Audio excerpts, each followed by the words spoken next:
হঠাৎ করে প্ল্যান হলো, চলে গেলাম নর্থ বেঙ্গল। আর ওখানে গিয়ে বোনেদের সাথে বেরিয়ে পড়লাম একবেলার জন্যে ঘুরতে। আর এই যে এরম জলে পা ভিজিয়ে জল ছুঁড়ে ছুঁড়ে খেলার মজাটাই আলাদা, সেটা আমাকে দেখে বুঝতেই পারছো। ভিডিও করার উদ্দেশ্যে জল ছোড়া নয়, জল ছোড়ার উদ্দেশ্যে ভিডিও করা। কারণ রোজ আমাকে বলল, আমি তো এরকম নিয়ে জলের মধ্যে খেলাই করছিলাম। রোজ বললো, মানে তোমার কিছু এক কটা ভিডিও করে দিই। আমি ভাবলাম থাক, তাহলে কর, থাকবে এটা আমার স্মৃতির মণিকোঠায়, কি তাই না?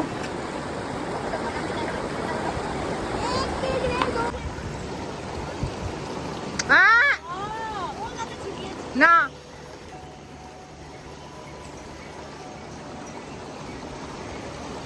তাই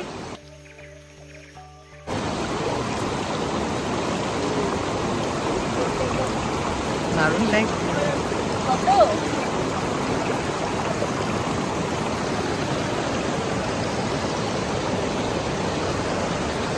আমরা এখন মহাকাল মন্দিরের একদম কাছাকাছি আছি।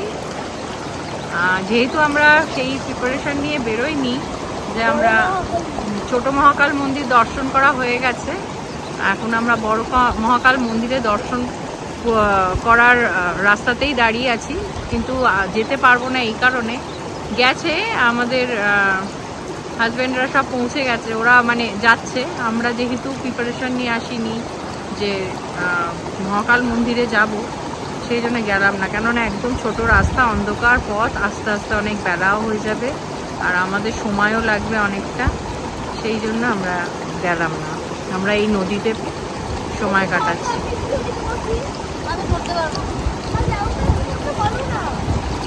কি হচ্ছে কি? দিদি যেহেতু ওইদিকে বসেছে, ওকেও ওই দিকেই বসতে হবে। ওইদিকের জলটা ভালো, এদিকেরটা না, তো এই নিয়েই বোঝাতে হচ্ছে।